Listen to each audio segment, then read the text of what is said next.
नमस्कार साथियों, आप सभी का स्वागत है आपके अपने YouTube चैनल रियल ज्ञान विथ आरके में। दोस्तों, हम जैनेंद्र जी की एक महत्वपूर्ण उपन्यास त्यागपत्र की समीक्षा कर रहे हैं, जिसमें हम आपको कथानक, चरित्र चित्रण तथा देश काल वातावरण पहले लेक्चर में बता चुके हैं। अब दूसरे इस लेक्चर में बाकी के बचे हुए जो चीज़ें हैं उनको हम आपके सामने लाए हैं। तो चलिए देखते हैं कथोपकथन या संवाद योजना। तो त्यागपत्र उपन्यास का कथोपकथन या संवाद योजना के बारे में हम समीक्षा करते हैं।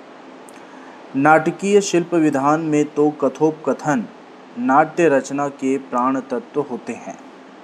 अर्थात अगर नाटक की बात की जाए तो कथोपकथन जो है अर्थात कथन और उपकथन नाटक की रचना के प्राण तत्व होते हैं। अर्थात कथन और उपकथन के बिना नाटक की रचना मानी ही नहीं जा सकती, एक सफल नाटक हो ही नहीं सकता। लेकिन उपन्यास में अगर बात करें तो इसका थोड़ा कम महत्व है, लेकिन इतना कम भी महत्व नहीं है, क्योंकि उपन्यास कला में भी यह कारण है इसके महत्व का कि इसके माध्यम से उपन्यासकार पात्रों का चारित्रिक उद्घाटन करते हैं। कथा का विकास, कथानक की विलुप्त कड़ियों को जोड़ना, तो ये सभी चीज़ें हैं जो कथोपकथन या संवाद योजना के द्वारा हमें समझ में आती है। तो कथोपकथन इन सभी प्रयोजनों की सिद्धि करता है और इन कथन उपकथनों की प्रथम विशेषता यह स्वीकार की जाती है कि वे सामान्य बोलचाल में प्रयुक्त होने वाले कथनों की तरह संक्षिप्त होने चाहिए। अर्थात सामान्य रूप से कोई व्यक्ति अगर किसी से बात करता है तो जिस प्रकार से वह बात करता है उसी तरह की बातें संवाद योजना में होनी चाहिए और संक्षिप्त होने चाहिए, ज़्यादा लंबा चौड़ा नहीं हो। तो हम आलोच्य उपन्यास त्यागपत्र के कथन उपकथनों में यह गुण है कि नहीं, इसको देखेंगे और यह गुण विद्यमान है यह देखने को मिलेगा। चलिए देखते हैं इसके कथोपकथन को। मैंने कहा, मैं वहाँ गया था। धीमे से बोली, मैं जानती थी तुम जाओगी। अस्पताल में भी गया था, तुमने मुझे नहीं लिखा। क्या लिखती? अच्छा, मुन्नी कहाँ है? मर गई। मर गई? कब मर गई? 10 महीने की होकर मर गई।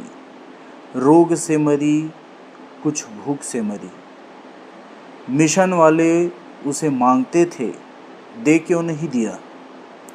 वे चुप रही और अनंतर मैं ही बोला, यहाँ कैसे आई? भटकते भटकते ही आई। तो उपर्युक्त कथन उपकथन की योजना में मृणाल और प्रमोद के मध्य नियोजित की गई है और कहना न होगा कि दोनों के ही प्रश्न और उत्तर बड़े ही संक्षिप्त हैं। तो इस संवाद योजना अर्थात कथन उपकथन के माध्यम से उपन्यासकार कथानक के छूटे हुए या विलुप्त अंशों की सूचना पाठकों को दे दिया करते हैं। इस दृष्टि से उपर्युक्त कथोपकथन को ही उदाहरण स्वरूप अगर हम ग्रहण कर सकें तो इसके माध्यम से उपन्यासकार ने पाठक वर्ग को इस तथ्य की सूचना दे दी है कि मृणाल को एक कन्या उत्पन्न हुई थी जो मर चुकी है। तो इस कथन उपकथन से इस तथ्य का भी पता चलता है कि प्रमोद अपनी बुआ को खोजते खोजते वहाँ के अस्पताल में भी गया था। तो कथोपकथनों का स्वाभाविक तथा वक्ता पात्रों की मनः स्थिति के अनुरूप होना भी एक आवश्यक स्वीकार किया गया है। अर्थात जो संवाद हैं वो पात्रों की मनोस्थिति को दर्शाएं, ठीक है, उसके स्वभाव को दर्शाएं। तो जिनका आलोच्य उपन्यास में कथोपकथनों में पूर्णतः निर्वाह हुआ है, चलिए हम देखते हैं। जैसे उदाहरण है, तुम बड़े अच्छे लड़के हो, कौन सी क्लास में पढ़ते हो? 7th class.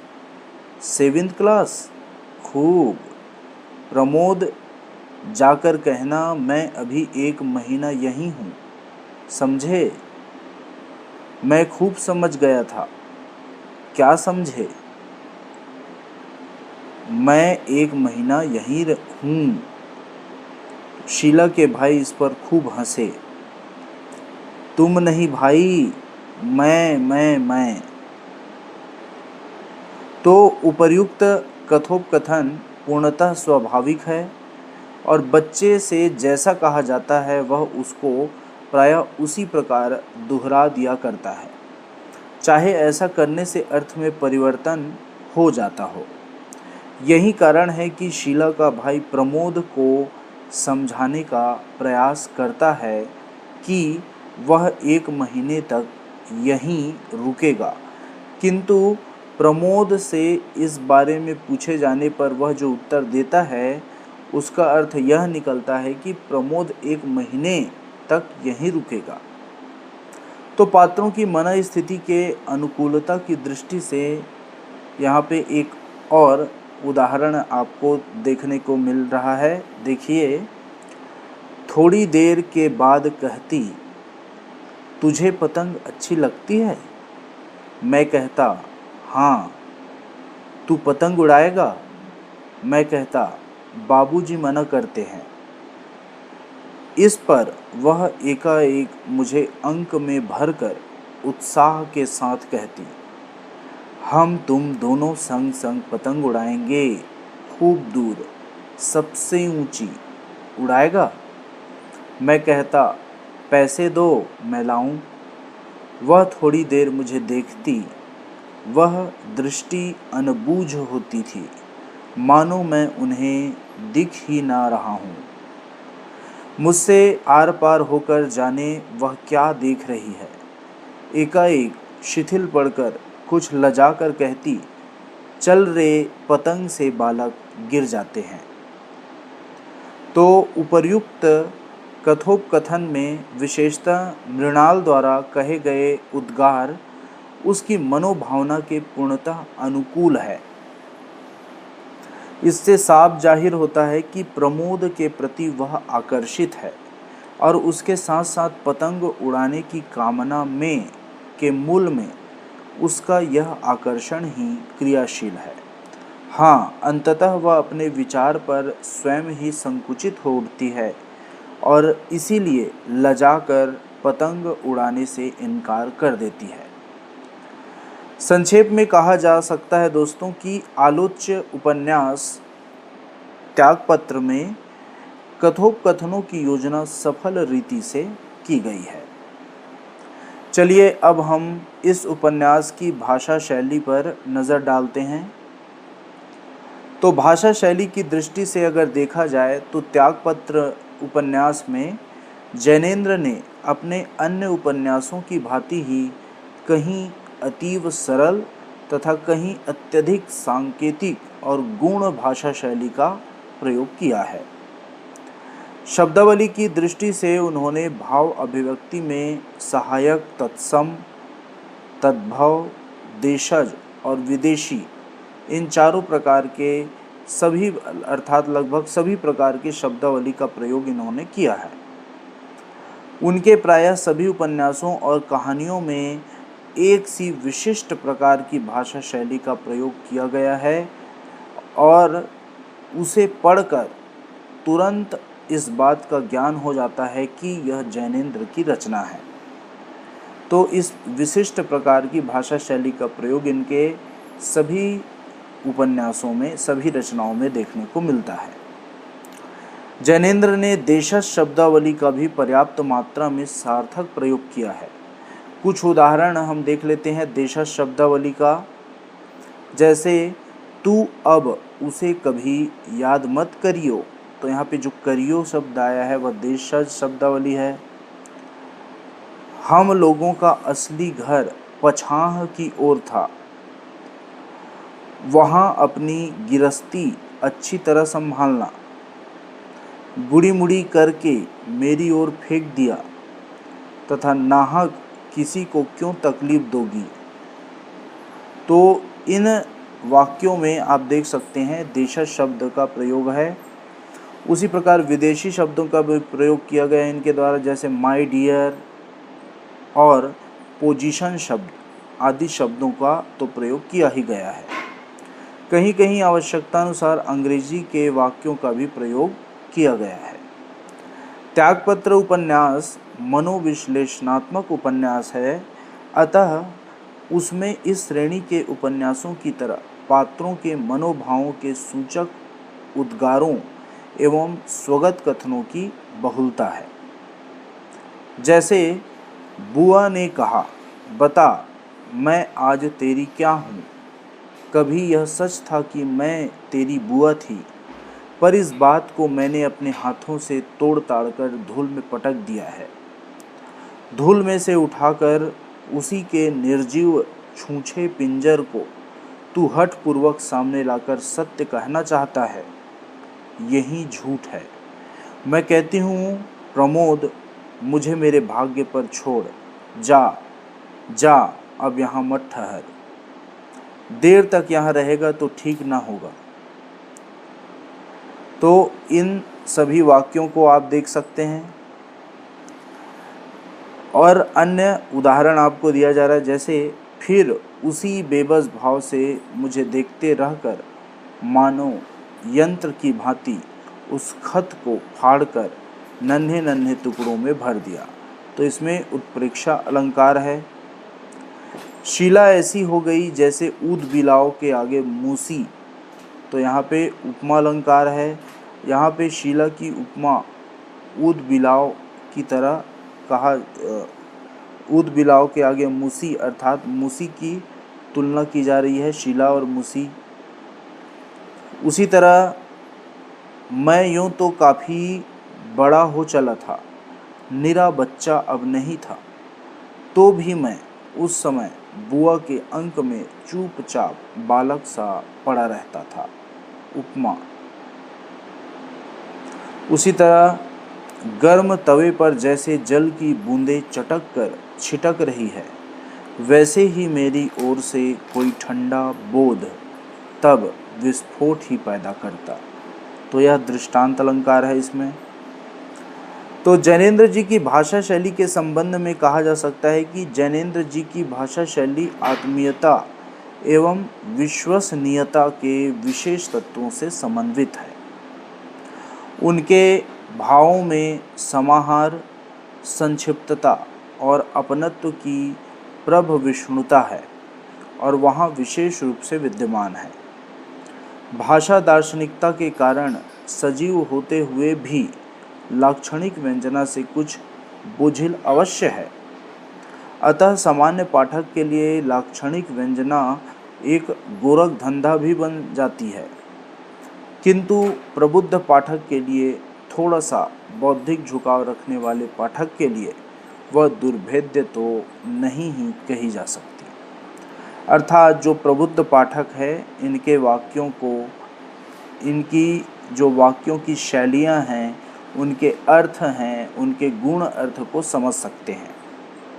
तो संक्षेप में कहा जा सकता है कि जैनेन्द्र की भाषा शैली सरल सजीव होते हुए भी यत्र तत्र दुरूहता लिए हुए हैं और त्यागपत्र उपन्यास जैनेन्द्र के उत्कृष्ट मनोविश्लेषणात्मक उपन्यासों में से एक है। प्रस्तुत उपन्यास में उन्होंने मृणाल के माध्यम से एक नारी के अंतर्मन की ग्रंथियों को उद्घाटित करने का प्रयत्न किया है। मृणाल द्वारा पतिव्रत धर्म को जो मनमानी परिभाषा स्वीकार की जाती है, जिसके अनुसार वह सामाजिक नियमों की अपेक्षा अपने विवेक को अधिक महत्व प्रदान करती है, यही तथ्य उसके जीवन के विकास का निमित्त बन जाता है। तो इस उपन्यास की प्रमुख विशेषता इसका कथानक शिल्प है दोस्तों, और जैनेन्द्र ने इसमें कुछ अभिनव प्रयोग भी किए हैं जो इस प्रकार हैं। तो त्यागपत्र उपन्यास के कथानक को किस तरह से उन्होंने संजोया है, इसको देखिए और कौन कौन सी शैली का प्रयोग किया है। पूर्व दीप्ति शैली का प्रयोग। त्यागपत्र उपन्यास के उपन्यासकार जैनेन्द्र द्वारा कथा शिल्प की नूतन विधा का आश्रय लिया गया है और वह है पूर्व दीप्ति प्रणाली। इसमें घटनाओं का वर्णन उस रूप में नहीं किया गया है जिस प्रकार परंपरागत उपन्यासों में घटनाओं का विकास हुआ करता है। कथानक का आरंभ उपन्यास की नायिका की मृत्यु की घटना के साथ किया गया है, जो सामान्य कथा शिल्प के उपन्यासों के अंतर्गत नहीं हुआ करता है। प्रमोद किसी अंतर्द्वंद में ग्रस्त चित्रित किया गया है। चलिए वाक्य को देख लेते हैं। नहीं भाई, पाप पुण्य की समीक्षा मुझसे ना होगी। जज हूँ, कानून की तराजू की मर्यादा जानता हूँ, पर उस तराजू की ज़रूरत को भी जानता हूँ। इसलिए कहता हूँ कि जिनके ऊपर राई रत्ती नाप जोक कर पापी को पापी कहकर व्यवस्था देने का दायित्व है, वे अपनी जाने मेरे बस का वह काम नहीं है। मेरी बुआ पापिष्ठा नहीं थी, यह भी कहने वाला मैं कौन हूँ, पर आज मेरी जी अकेले में उन्हीं के लिए 4 आंसू बहाता है। मेरा जी, मैंने अपने चारों ओर तरह तरह की प्रतिष्ठा की बाड़ खड़ी करके खूब मजबूत जमा ली है। कोई अपवाद उसको पार कर मुझ तक नहीं आ सकता, पर उन बुआ की याद जैसे मेरे सब कुछ को खट्टा बना देती है। क्या वह याद मुझे अब चैन लेने देगी? उनके मरने की खबर अभी पाकर बैठा हूँ। वह सुखपूर्वक नहीं मरी, पर इतना तो मैं उनकी मौत के 10 वर्ष पहले से ही जानता था। फिर भी यह जानना चाहता हूँ कि अंत समय क्या उन्होंने अपने इस भतीजे को भी याद किया था, याद किया होगा। वह अनुमान करके रोंगटे खड़े हो जाते हैं। तो प्रमोद के उपर्युक्त अंतरालाप द्वारा कथा वस्तु का उद्घाटन अथवा आरंभ किया गया है, जिससे हमें यह ज्ञात हो जाता है कि प्रमोद की बुआ की मृत्यु हो चुकी है और वह पापिष्ठा थी अथवा नहीं। यह प्रश्न भी यहाँ उभर कर पाठकों के सामने एक नए विषय में स्वयं प्रमोद इस सामने आ जाता है, क्योंकि इस विषय में स्वयं प्रमोद भी आश्वस्त नहीं है। तो कथा के इस प्रकार के उपस्थापन के पश्चात प्रमोद भावनाओं और विचारों में खोकर अपने विगत जीवन पर दृष्टिपात करता है और उसके इस विगत जीवन के साथ ही उपन्यास की नायिका मृणाल का जीवन भी जुड़ा हुआ है।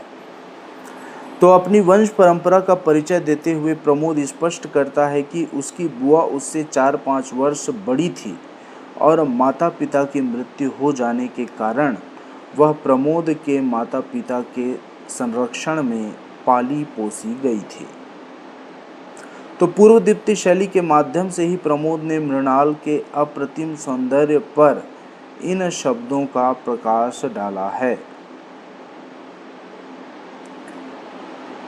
तो देखते हैं, बुआ का तब का रूप सोचता हूँ तो दंग रह जाता हूँ। ऐसा रूप कब किसको विधाता देता है? जब देता है तब कदाचित उसकी कीमत भी वसूल कर लेने का मन ही मन नियत उसकी रहती है। पिताजी तो बुआ की मोहनी मूरत पर रिझ रिझ जाते थे। तो इस अवतरण द्वारा एक ओर तो उपन्यासकार ने मृणाल की सुंदरता पर प्रकाश डाला, जबकि दूसरी ओर विधाता द्वारा स्वयं देकर उसकी कीमत वसूलने की बात कहकर पाठकों के अंतर्मन में यह जिज्ञासा जागृत कर दी है कि मृणाल के जीवन में भी कुछ अवश्य ही कुछ अनहोनी घटित होनी चाहिए। तभी प्रमोद ने इस वाक्य की संभावना या भावना को व्यक्त की है।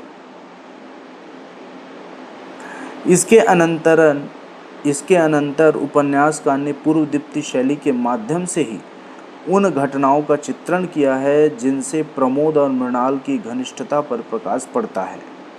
इसके साथ ही इन घटनाओं का उद्घाटन होता गया है कि किस किस प्रकार मृणाल शीला के भाई के संपर्क में आते हैं और उससे मिलने जुलने में होने वाली देर के कारण घर पर भावज से पिटती ही नहीं है, अपितु उसकी पढ़ाई छुड़वाकर उसका विवाह कर दिया जाता है।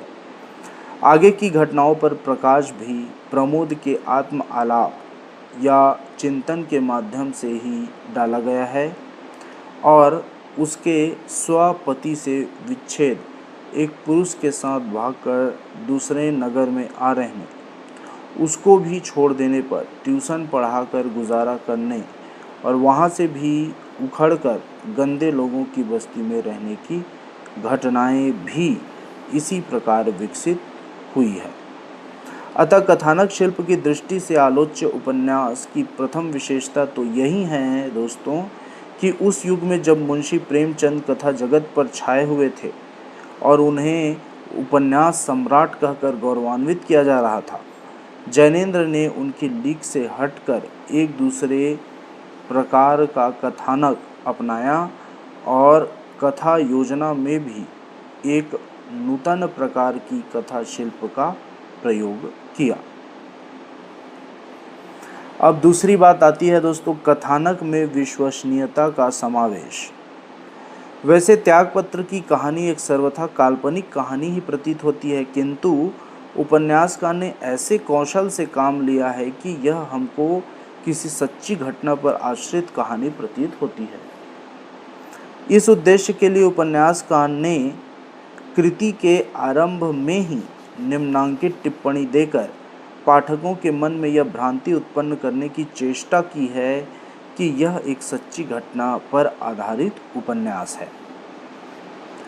जैसा कि इसमें कहा गया है, देखिए बताया गया है, सर एम दयाल जो इस प्रांत के चीफ जज थे और जजी त्याग कर इधर कई वर्षों से हरिद्वार में विरक्त जीवन बिता रहे थे, उनके स्वर्गवास का समाचार 2 महीने हुए पत्रों में छपा था।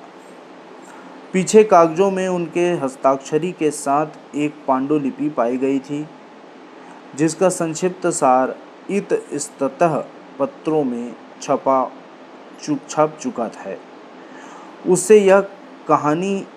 उससे एक कहानी ही कहिए, मूल लेख अंग्रेजी में है, उसी का हिंदी उल्था यहाँ दिया जाता है। तो उपर्युक्त उदाहरण से ऐसा प्रतीत होता है कि सर एम दयाल ने अपना कोई निजी डायरी अंग्रेजी में लिखी थी। चूँकि डायरी में व्यक्ति के जीवन की सच्ची घटनाएं ही अंकित हुआ करती है, अतः इसमें भी उनके जीवन का सत्य वृत्तांत ही रहा होगा। हमारे उपन्यासकार ने और कुछ न करके मात्र एक यह काम किया कि अंग्रेजी में लिखी गई डायरी का हिंदी में अनुवाद कर दिया। अतः इसकी धारणाएं सत्य ही होनी चाहिए। हाँ, यह मात्र मति भ्रम उत्पन्न करने का ही एक प्रयास है, क्योंकि इसका ज्ञान थोड़ा सा विचार करने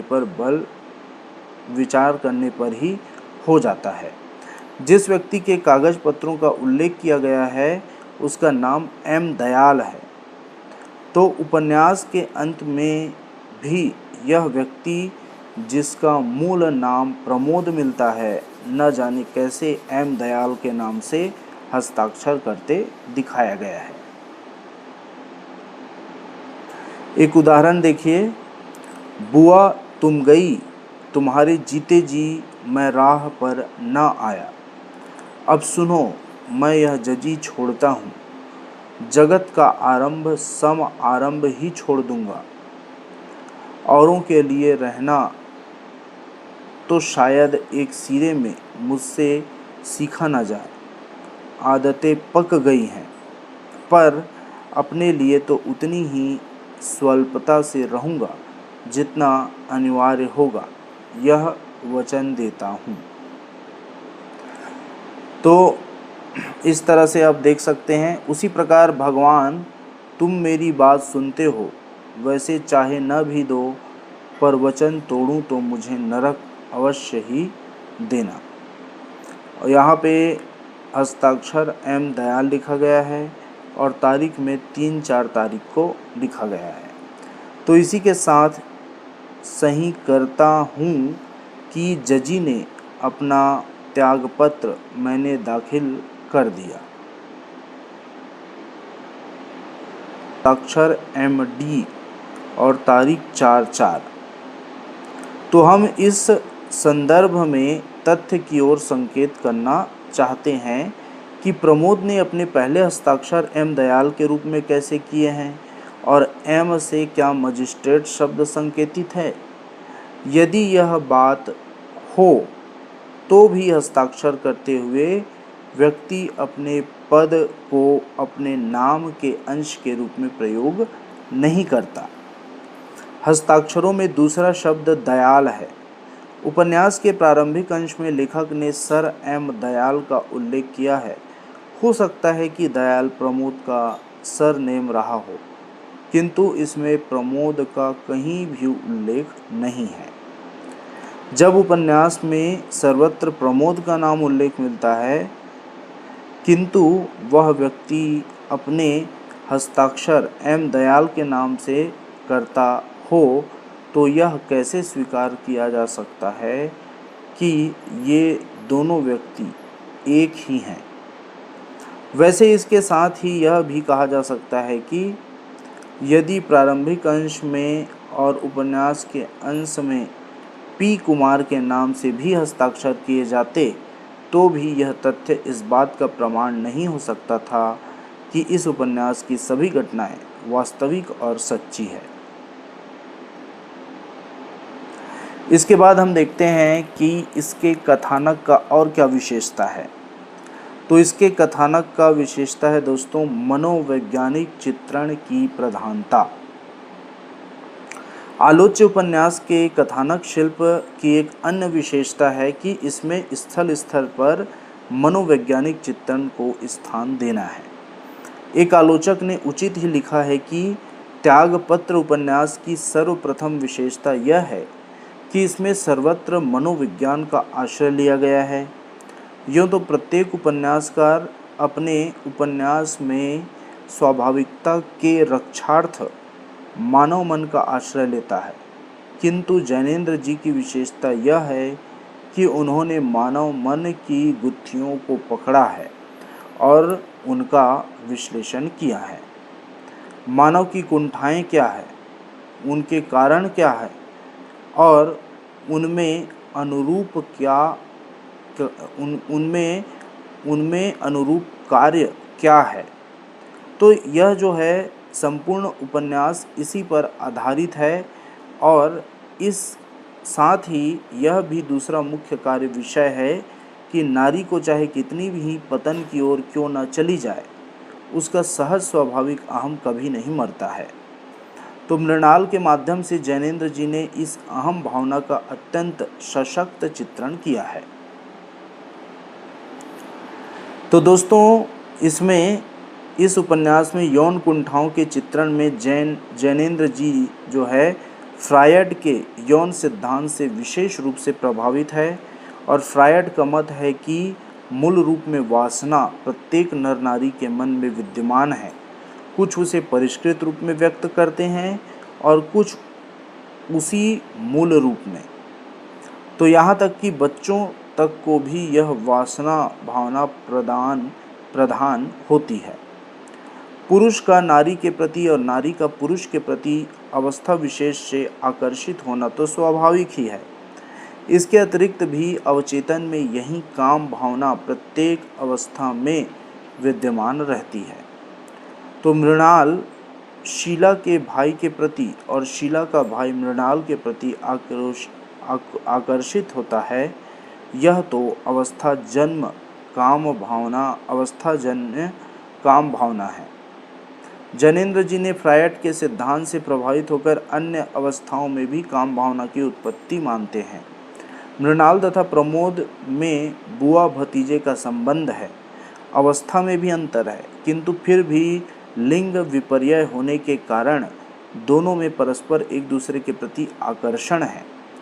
प्रमोद मृणाल का प्रत्येक कार्य करने को तत्पर है, उसकी प्रिय वस्तु भी उसे अच्छी लगती है।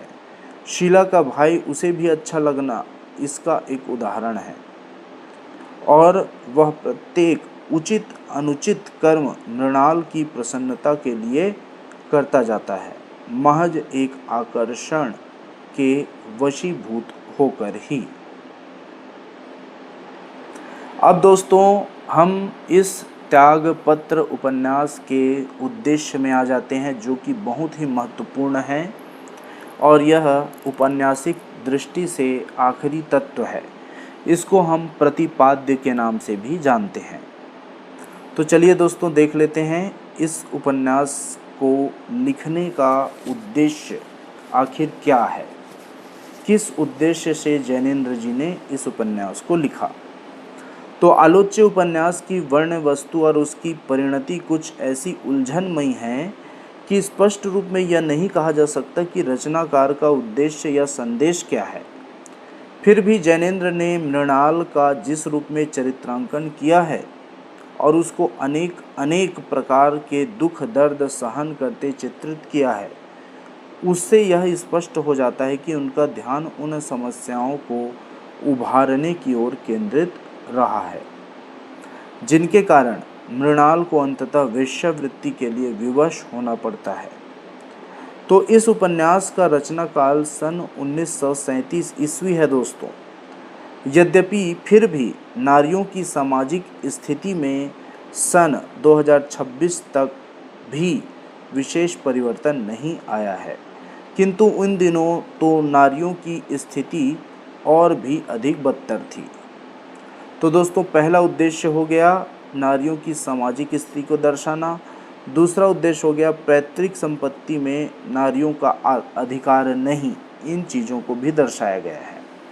उन्हें पैतृक संपत्ति में अधिकार प्राप्त नहीं था, यही कारण है कि मृणाल के माता पिता का देहांत हो जाने के कारण उसे अपने भाई और भावज का मोहताज होना पड़ता है, और उन दिनों प्रेम विवाह होना अत्यधिक दुष्कर था।